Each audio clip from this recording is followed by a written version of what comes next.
बिस्मिल्लाहिर्रहमानिर्रहीम। अस्सलाम वालेकुम to all of you. Welcome to our channel Studyhood. आज हम अपने एक न्यू चैप्टर की हम जो लास्ट सेक्शन में न्यू चैप्टर स्टार्ट किया था, आज हम उसी को कंटिन्यू करते हुए एक न्यू आप बोल सकते हो सबसेक्शन को डिस्कस करने वाले हैं, दैट इज इलेक्ट्रिकल फील्ड। अब इलेक्ट्रिक फील्ड क्या है?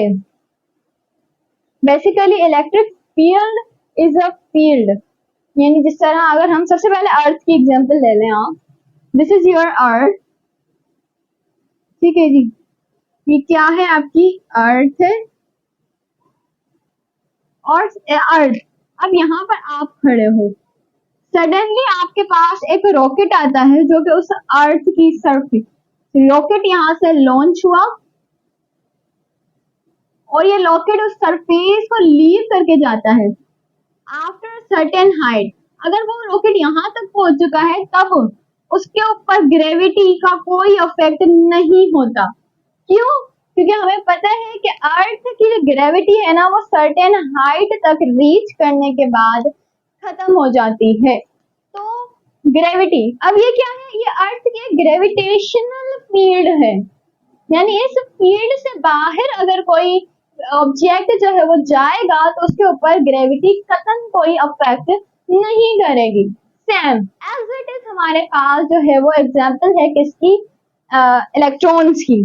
आपके पास जो इलेक्ट्रॉन्स हैं, आपके पास जो पॉजिटिव चार्जेस हैं, प्रोटॉन्स, जो भी इलेक्ट्रिक चार्जेस हैं, उनके गिर्द भी कोई एक पर्टिकुलर फील्ड होती है। अंडर सर्टेन फील्ड आप बोल सकते हो, अगर सपोज करें आपके पास कोई Q1 है, सपोज कर लेते हैं हम, this is your charge Q1, ठीक है Q1। अब इसकी फील्ड है, इसकी फील्ड यहाँ तक है। ये कोई Q2 चार्ज आया, जब ये यहाँ तक था इसने इसके ऊपर कोई भी इफेक्ट नहीं डाला। जब ये चार्ज इसके करीब आया वो इसकी फील्ड के अंदर आ गया। अगर इन केस ये नेगेटिव है, ये पॉजिटिव था, तो ये एक दूसरे को अट्रैक्ट कर लेंगे और एकदम से ये बाउंड हो जाएंगे। इन केस अगर दोनों के दोनों सेम चार्जेस हैं तो ये इसको दोबारा रिपेल करेगी। तो इसी तरह से आपके पास ये था, एक कॉन्सेप्ट था कि ऐसी फील्ड अराउंड चार्ज जो कि उस जब सेकंड चार्ज अंदर आए उस फील्ड के, तो वो उसके ऊपर अफेक्ट करे, एक फोर्स अफेक्ट करे, या तो वो उस फोर्स के साथ उसे अट्रैक्ट करे या तो उस फोर्स के साथ उसे रिपेल करे। तो बेसिकली ऐसी फील्ड को हम अराउंड द इलेक्ट्रॉनिक चार्ज हम कहते हैं इलेक्ट्रिकल फील्ड। आई होप ये वर्ड्स हैं आपके साथ क्लियर हो चुके होंगे। Now let's write it's definition. तो ऐसी फील्ड जिसके अंदर एक चार्ज जो है वो फोर्स एक्सर्ट करे ऑन द अदर चार्ज, ठीक है, जैसा कि हमने अभी अभी एग्जांपल्स में देखा। अब याद रखिएगा कि इस फील्ड की जितनी ज्यादा इंटेंसिटी होगी, इंटेंसिटी आपको बोलते हैं, हम किसे बोलते हैं? शिद्दत को। जितनी ज्यादा शिद्दत होगी किसी चार्ज को खींचने की या रिपेल करने की, उतनी ज्यादा दूर या करीब, मतलब चार्ज आपके पास देखें, ये चार्ज है, ये Q2 थी, ये आपके पास Q1 है, ये Q2 है, ये इसकी कुछ फील्ड है। हम इसकी फील्ड ड्रॉ कर लेते हैं।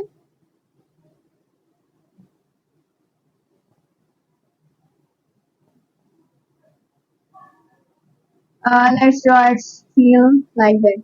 अब आप देख रहे हो कि जितनी चार्ज के पार्टिकल्स नियर बाय हैं वो ज्यादा क्लोजर हैं, बट इनको अगर आप देखो, अगर आपके पास फील्ड यहाँ तक आएगी, Q2 यहाँ तक आ गई है, तो वो हल्के से अट्रैक्ट होगी। बट इन केस अगर यही Q2 यहाँ तक आ जाए तो वो इतनी स्पीड से अट्रैक्ट हो सकती है, as you can imagine that. ठीक है स्टूडेंट्स, सो जितनी करीब वो चार्ज आती जाएगी उतनी ज्यादा उसकी इंटेंसिटी जो है वो इंक्रीज होती जाएगी। ठीक है जी। तो हमारे पास अब ये इलेक्ट्रिकल फील्ड, तो जितनी ज्यादा इंटेंसिटी उतनी ज्यादा वो चार्ज स्पीड से उसके करीब आएगी। तो इलेक्ट्रिक फील्ड की इंटेंसिटी, इसको हम इस तरह से कुछ डिफाइन करेंगे, electric field intensity। Electric field intensity को आप किस तरह से डिफाइन कर सकते हो कि ऐसी फोर्स जो कि एक्सपीरियंस करे पर यूनिट चार्ज, एक यूनिट चार्ज जितनी फोर्स एक्सपीरियंस करती है उसे हम बोलते हैं electric field intensity. So how we can write it? The force experienced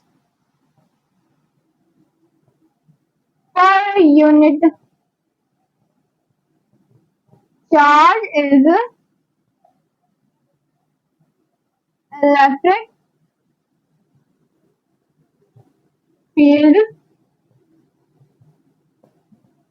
intensity। ठीक है जी।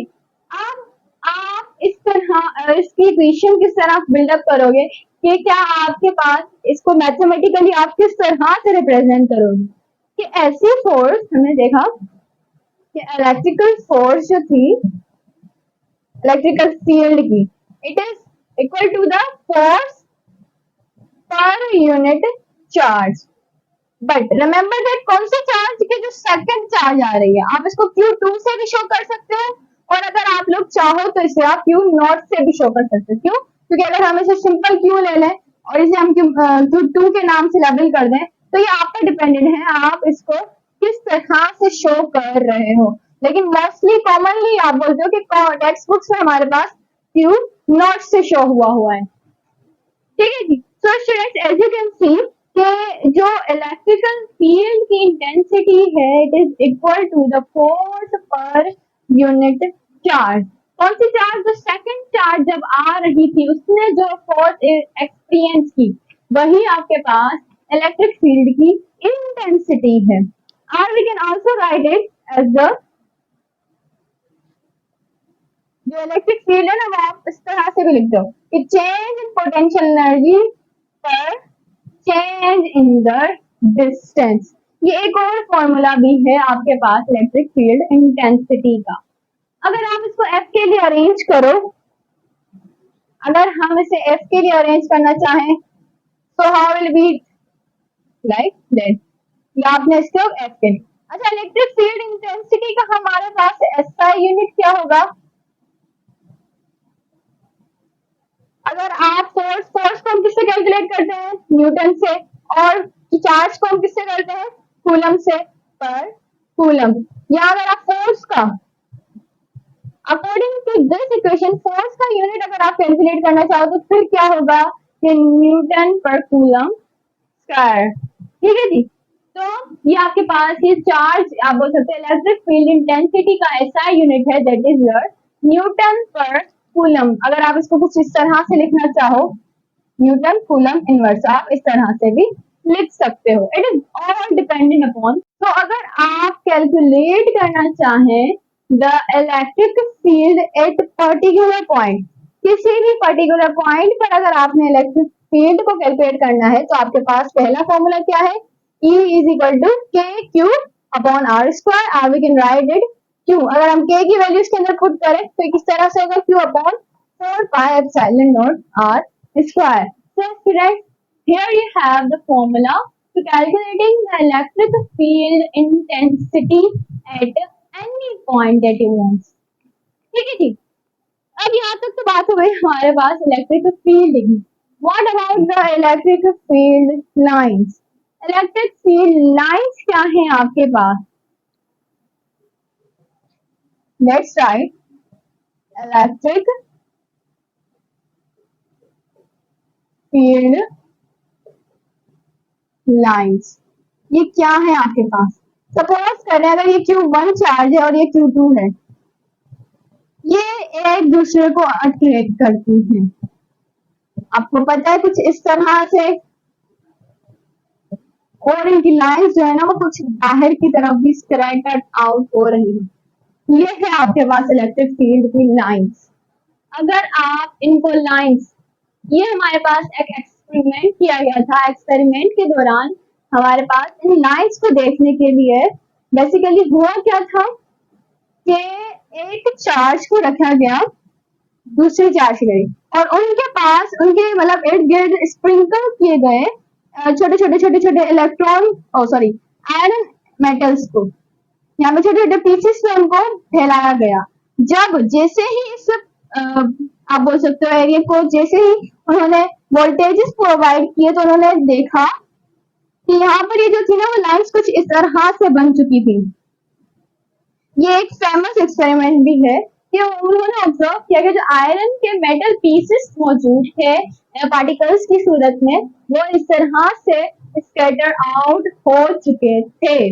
So how do define electric field line? ऐसा पाथवे जो कि टाइनी चार्जेस जो हैं वो इलेक्ट्रिक फील्ड के अंदर ऑब्जर्व करती हैं उन्हें हम बोलते हैं electric field line. Or we can say that the electric lines of the force are imaginary lines starting from positive lines charges to a negative charge। ये हमेशा जो भी इलेक्ट्रिक आपके पास फील्ड लाइंस होंगी ये पॉजिटिव से ट्रेवल करती हैं to the negative charge. You must remember that. So इसको हम किस तरह से लिख सकते हैं कि ऐसा pathway followed by tiny positive charges। ऐसा पाथ जो कि टाइनी पॉजिटिव चार्जेस जो है वो फॉलो करें स्टार्ट हुई। ठीक है, टाइनी पॉजिटिव चार्जेस स्टार्ट हुई in a field electrical field line. किसके अंदर? इन इलेक्ट्रिक फील्ड के अंदर रहते हुए। याद रखिएगा फील्ड के अंदर ही।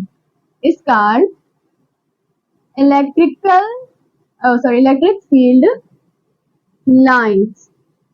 ठीक है students, so here you have whole definition of the electric field lines. Must remember that point कि जब भी ये लाइंस जो है वो स्टार्ट होती हैं ये हमेशा पॉजिटिव टर्मिनल से स्टार्ट होती हैं और एंड होती हैं टू द नेगेटिव टर्मिनल। तो यहाँ पर हमारे पास ये थी इलेक्ट्रिक फील्ड लाइंस। अब हमारे पास ना इलेक्ट्रिक फील्ड लाइंस, आपके पास जो कूलम्स लॉ गिवन है वो बेसिकली हमें बताता है कि let's find the electric intensity due to infinite sheet. यानी कि एक इनफाइनाइट शीट है ऑफ चार्जेस, एक इनफाइनाइट शीट है ऑफ चार्जेस की ये आपके पास एक इनफाइनाइट शीट है। अब यहाँ पर आपने इलेक्ट्रिक इंटेंसिटी फाइंड करनी है तो आप यहाँ पर किस तरह से फाइंड करोगे? तो हमने क्या डिस्कस किया था कि गॉसियस लॉ, यहाँ पर गॉसियस लॉ एप्लीकेबल होता है। हमने गॉसियस लॉ को स्टडी नहीं किया, व्हाई? बिकॉज हम पहली बात तो उसको ऑलरेडी फर्स्ट टाइम में डिस्कस कर चुके हैं। दूसरी बात हमारे सिलेबस के अकॉर्डिंग हमें ये गॉसियस लॉ आप बोल सकते हो कि उसको स्टडी नहीं करना, जस्ट उसकी दो एप्लीकेशंस जो है उसको स्टडी करना है। तो सबसे पहली एप्लीकेशन ये आपके पास लिखी हुई है बोर्ड पर जिसको हम अभी डिस्कस करना है। अब यहाँ पर हमने एक इनफाइनाइट शीट ड्रॉ की है। अब मैं यहाँ पर इनफाइनाइट शीट ड्रॉ नहीं कर सकती बिकॉज ये बोर्ड ही फाइनाइट है, ये बोर्ड ही इनफाइनाइट नहीं है। तो आप सपोज करें कि आपके पास एक इनफाइनाइट शीट है जो कि पूरी की पूरी चार्जेस से फिल्ड है। अब आपने उस इनफाइनाइट शीट पर पर्टिकुलरली किसी भी पॉइंट पर अगर कोई चार्ज आ जाता है तो बताएं आप उस चार्ज की इंटेंसिटी किस तरह से कैलकुलेट करोगे? हमें पता है जब भी हम गॉसियस लॉ को अप्लाई करते हैं तो हमें सबसे पहले चाहिए होता है एक गॉसियन सरफेस। अब आप इसका कोई भी एक पार्ट चूज कर लें। लेट्स सपोज मैं एक यहाँ पर एक होलो पार्ट ड्रॉ कर लेती हूँ। ये आपके पास था। अब हम इसको यहाँ अंदर से इसको शो नहीं कर, ये पीछे से भी है, ठीक है, ये सेम होलो ट्यूब है। अब ये आप देख सकते हो कि ये हमने एक चार शीट थी, हमारे पास एक शीट मौजूद थी, उसमें से हमने एक होलो ट्यूब, यहाँ से एक होलो ट्यूब को प्रोड्यूस करवाया है यहाँ पर। अब इस चार्ज के अंदर किसी भी आपके पास आ जाती है इंटेंसिटी, तो आप किस तरह से फाइंड करोगे? सबसे पहले आप उस होलो ट्यूब को देखें। अगर ये गॉसियन सरफेस है तो इसका कुछ ना कुछ एरिया होगा, ऑफ कोर्स नहीं है। हम एरिया सपोज कर लेते हैं, दिस इज योर एरिया 1 एक और एरिया है, अगर आप इस साइड से देखो तो दिस इज योर एरिया 2, अगर आप इस साइड से देखो तो दिस इज एरिया 3, अगर आप इस साइड से देखो तो ये है आपके पास area number 4, area 2, area 3 and area 4। According to the Gaussian's law, आपके पास इलेक्ट्रिक फ्लक्स फाइंड करने का फॉर्मूला मौजूद है और वो क्या है? फ्लक्स नेट प्लस जो भी हो आपके पास, it is equal to the electric intensity multiply by A cos theta. किस तरह से? ये सबसे पहले आपके पास हमने यहाँ पर 4 एरिया सपोज किए हैं, तो यानी कि हमारे पास यहाँ पर 4 फ्लक्स मौजूद होंगे। जितने भी आप फ्लक्स कंसीडर करो, अगर आप 5 से यहाँ पर कंसीडर कर रहे हो, 6 यहाँ पर, आप पर डिपेंडेंट है ये, तो हम यहाँ पर इसको कंसीडर कर लेते हैं कि ये हमारे पास नेट फ्लक्स है। This is your flux number 1, flux number 2, flux number 3 and flux number 4। अब अकॉर्डिंग टू दिस हम यहाँ पे फॉर्मूला पुट कर लेते हैं, E A one cos theta plus E A two cos, अच्छा इसके एंगल्स की वैल्यू भी एक साथ पुट करते जाते हैं। एंगल आप यहाँ पर किस तरह फाइंड करोगे? अगर यहाँ पर आप इलेक्ट्रिक फील्ड्स को देखो, अगर आप किसी शीट को फ्रंट से देख रहे हो तो इसकी लाइन जो है ना वो कुछ इस तरह से जा रही होंगी, इसकी ये लाइन से आपके पास ये इलेक्ट्रिक फील्ड लाइन से। अगर आप इसको बैकवर्ड पीछे से देखते हो तो इसकी लाइंस यहाँ से यूं आ रही होती हैं।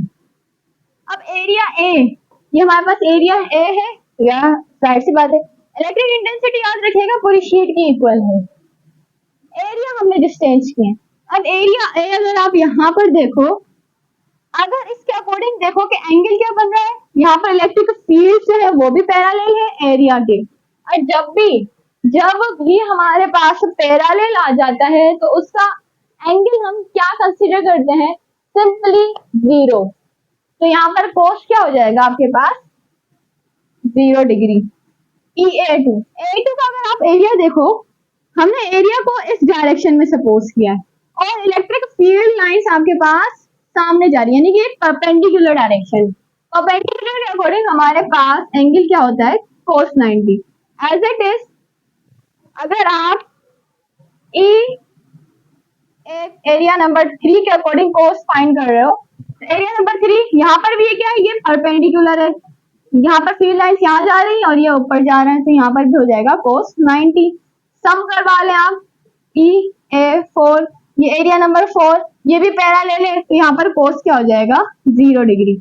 और आपको वैल्यूज पता है कि cos 0 डिग्री हमारे पास इक्वल होता है 1 के, और cos 90 डिग्री हमारे पास इक्वल होता है to the 0। According to this value put कर दें, यहाँ पर अगर cos 1 हो जाएगा, cos 0 की वैल्यू हमारे पास जस्ट E A आ जाएगा, प्लस cos 90 हमारे पास 0 है, जब 0 से कोई चीज मल्टीप्लाई होती है तो वो ऑल पूरी की पूरी 0 हो जाती है। यहाँ पर भी सेम केस होगा, यहाँ पर आपके पास क्या होगा कि एरिया नंबर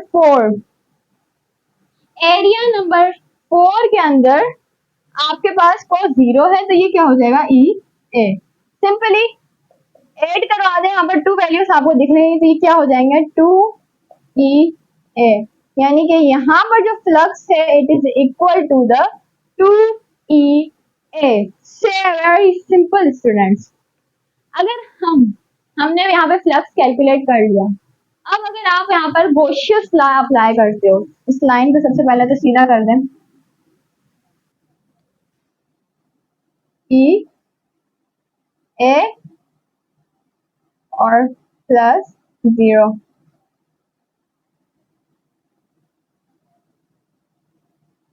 अगर आप यहाँ पर by applying Gauss's law, by applying Gauss's law, Gauss's का लॉ आपको पता है, और वो लॉ क्या कहता है कि जितना भी नेट फ्लक्स होगा it will equal to the charge per electric intensity. Very simple. तो इसको डेफिनेशन क्या है हमारे पास? ये इट इज इलेक्ट्रिक, जितना भी नेट फ्लक्स आया हो it is equal to the charge per E naught. अगर आप इसको according to the equation put करो, ई हमारे पास फ्लक्स की मौजूद है वैल्यू, तो यहाँ पर ये क्या हो जाएगा 2 E A is equal to q upon E. E naught यहाँ पर अंडर डिवाइडेड में प्रेजेंट है, आप यहाँ पर ले जाओ। अगर आप इसको यहाँ पर ले जाओगे, सबसे पहले आप देखो कि क्या हमारे पास यहाँ पर कोई और फॉर्मूला एप्लीकेबल है। सबसे पहले आपने वो देखना है। हमारे पास एक और फॉर्मूला बताए यहाँ पर क्या अराइज हो रहा है, वो हो रहा है हमारे पास क्यू का, चार्जेस का। चार्जेस का क्या है, यहाँ पर आपके पास आ जाती है चार्ज डेंसिटी। हमारे पास क्या फॉर्मूला है, चार्ज डेंसिटी। अगर आप देखो क्यू के लिए हमारे पास एक फॉर्मूला जरूर मौजूद है, वो है charge density is equal to the charge per unit area. अगर आप इसको क्यू के लिए अरेंज करो तो it will become sigma multiply by area. तो आप इसको सिंपली इस वैल्यू में पुट कर दें, Q net is equal to Q. आप देख सकते हो यहाँ पर फॉर्मूला उसका आ गया हमारे पास। और ये जो फ्लक्स है इसकी वैल्यू हमने क्या पुट की थी, 2 ई ए। अगर आप ए देखो तो यहाँ पर कैंसिल हो रहा है, सिग्मा के अपॉन नीचे आ जाएगा आपके पास ई नॉट। अगर आप इस वैल्यू को अरेंज करें तो आपके पास ये क्या हो जाएगा, 2 E is equal to sigma upon E naught. अब यहाँ पर हमारे पास आप देख सकते हो 2 वहां पर अटैच है, वो अगर एप्सिलॉन नॉट के साथ आ जाएगा, ई नॉट के साथ, तो ये क्या हो जाएगा आपके पास, electric intensity will equal to the sigma upon 2 epsilon naught. So students, here you have the formula to calculate the electric intensity of the infinite charge sheet. ठीक है जी। अब दूसरी एप्लीकेशन हमारे पास क्या है, वो हमें कैलकुलेट करनी है। एक पर्टिकुलर आप बोल सकते हो कि दो टर्मिनल्स हैं, उन दोनों के दरमियान इलेक्ट्रिसिटी क्या होगी between opposite charge plates. So students, here you have the electricity due to opposite plate charge. अब opposite plate charge आपके पास मौजूद है, आपने उनकी इलेक्ट्रिक इंटेंसिटी फाइंड करनी है। सबसे पहले हम क्या करते हैं, क्वेश्चन सरफेस ढूंढते हैं। इस केस के अंदर आपके पास क्वेश्चन सरफेस जो है ना वो इस तरह से बनेगा, ठीक है जी। आप क्वेश्चन सरफेस ड्रॉ किया, इसका कुछ ना कुछ एरिया होगा, सपोज कर लेते हैं this is your area 1, this is your area 2, this is your area 3 and this is your area 4। अब अगेन फ्लक्स,